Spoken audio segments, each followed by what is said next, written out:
जी घर पे कौन कौन था?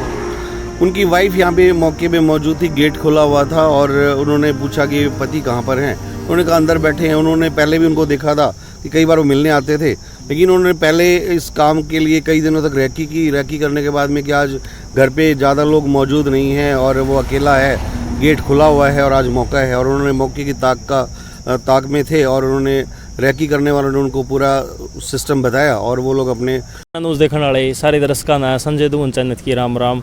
इस टाइम मैं नंगथला गांव में मौजूद हूँ। आप देखने लग रहे हो ये रोड तो बरवाड़ा जान लग रहा है और उस साइड जो ग्रोव है, ग्रोव से कुछ ही किलोमीटर की दूरी पर नंगथला गांव मौजूद है।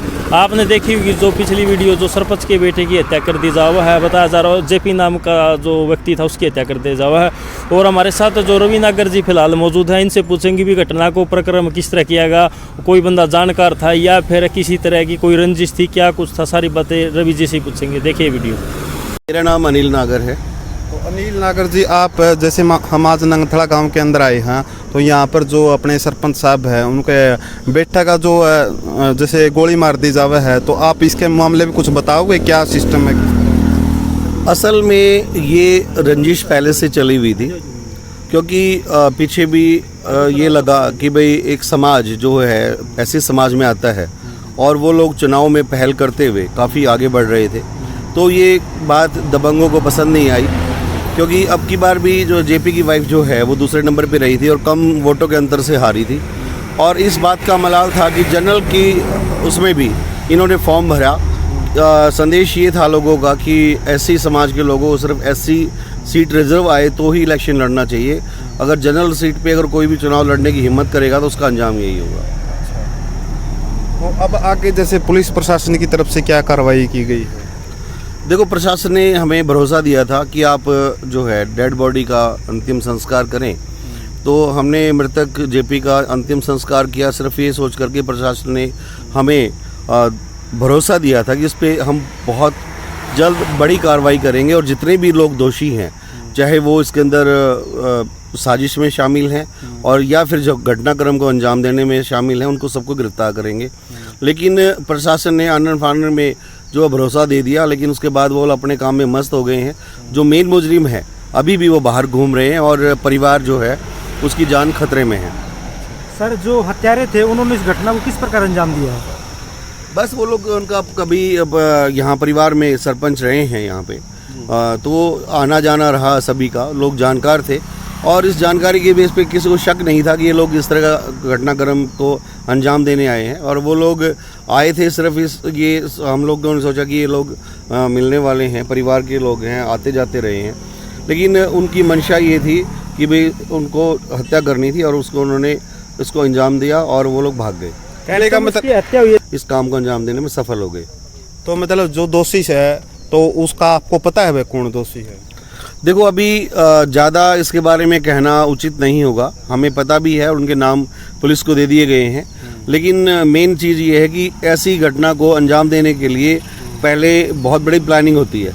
तो इसमें मारने वाले यहाँ पे मौके पे ज़रूर पहुँचे हैं, लेकिन इससे पहले काफ़ी लोगों ने इसको बैठ करके पूरे घटनाक्रम को अंजाम दिया है। तो हम ये चाहते हैं कि जो लोग इसमें शामिल हैं, चाहे उन्होंने घटनाक्रम पे चाहे मौजूद नहीं थे, लेकिन उतना ही कसूरवार होता है वो व्यक्ति जो पहले घटना को अंजाम देने से पहले उसकी सारी प्लानिंग करता है, षड्यंत्र करता है, तो उनको भी 120B में लाया जाना है। तो अब जैसे हम कहें तो पहले कोई रंजिश थी उस लड़के से जिसने इसका दोषी है?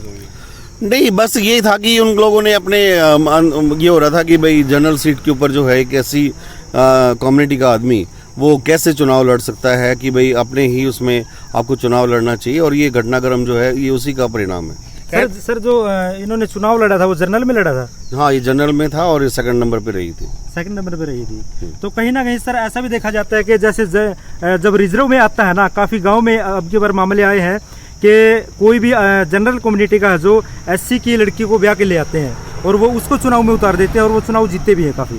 जी। तो इस बारे में क्या कहना चाहेंगे आप? देखो, हम तो ये चाहते हैं कि जातियाँ तो लोगों ने बनाई हैं, हमें इस बात से फ़र्क नहीं पड़ता कि अगर ऐसा सिस्टम चला तो हम उसका तो वेलकम करते हैं कि वो हमारी बेटियां लें और अपनी बेटियां भी हमें दें।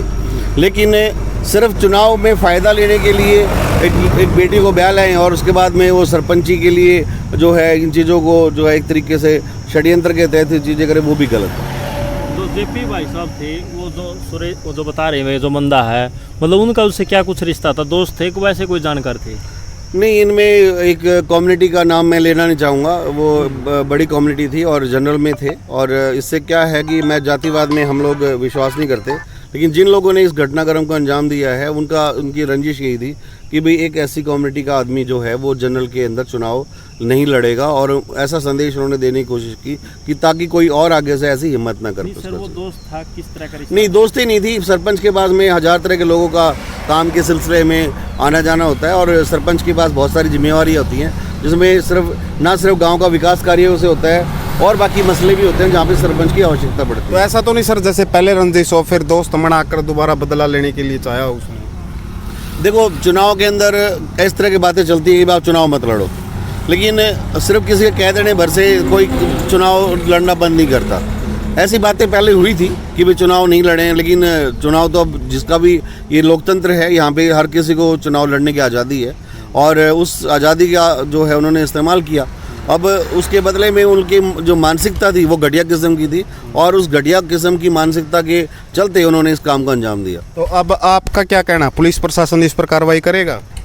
देखो, अभी परसों कल हमें जो है समय दिया गया था, एसपी साहब ने भी कि भाई हम इसके ऊपर कार्रवाई करेंगे, और डीसी साहब ने बोला था कि आप 10 बजे मिले, लेकिन दुख की बात है कि कल 10 बजे प्रशासन हमसे मिला ही नहीं, वो लोग इधर उधर थे।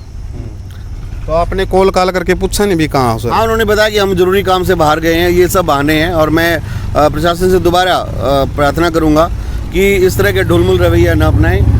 पीड़ित परिवार की जान अभी भी खतरे में है, एक हत्या हो चुकी है, क्या प्रशासन तब जागेगा जब और किसी व्यक्ति की हत्या हो जाएगी? सर आखिरी सवाल, जो घटनाक्रम था, जो हत्यारे दोबारा किस तरह मतलब किया गया, क्या टाइम था, क्या कुछ बता सकते हो, कितने व्यक्ति? ये करीब 11 बजे के करीब की बात है, और 11 बजे शाम को या रात को 11 बजे 6-7 व्यक्ति उस टाइम पे थे, और उनकी हुलिया, उनके नाम वगैरह सब दे दिए गए हैं। और उसके बाद जिन लोगों ने रेकी की थी उनका भी पुलिस ने उनको तो उठा लिया, लेकिन मेन आदमी जो है अभी भी गिरफ्तार नहीं हुए हैं। क्या वो बाइक पे थे, गाड़ी में थे, किस चीज़ में थे सर? देखिए, इस चीज़ का तो अभी वही बात है कि सारी चीज़ें जो है हम आपको बताएंगे, तो वो लोग अपनी गाड़ियों को या उनको जो इस्तेमाल किए हुए हैं उनको वो लोग ख़त्म कर सकते हैं, वो कर सकते हैं। तो वो पुलिस का काम है, उन्होंने उनको सीज करना है, अपने कब्जे में लेना है, और उसके बाद जो भी कार्रवाई होगी आपको समय रहते हुए। व्यक्ति गए थे सर? सारे 5-6 व्यक्ति जो थे वो गए थे। अब लास्ट में क्या कहना चाहोगे आप? अंत में मैं ये कहना चाहूँगा कि प्रशासन जाग जाए, इस पे जल्द कार्रवाई करे।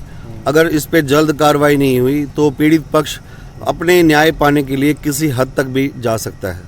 ठीक है सर। सर, जो परिवार है, जेपी है, जो जिसकी हत्या हुई है, उसके परिवार में कौन कौन है? अभी उसकी वाइफ है, उसकी एक बिटिया है, एक बच्चा अभी भगवान करे बेटा हो, हमें उम्मीद है ऐसी कि दोबारा जेपी जो है इस दुनिया में आए अपने बेटे के रूप में। लेकिन आज जो सदमा परिवार को लगा है, वैसे तो भाई भी हैं, एक भरा पूरा परिवार है, लेकिन जाने वाले की जो कमी है उसको कोई पूरा नहीं कर सकता। चलो जी, धन्यवाद।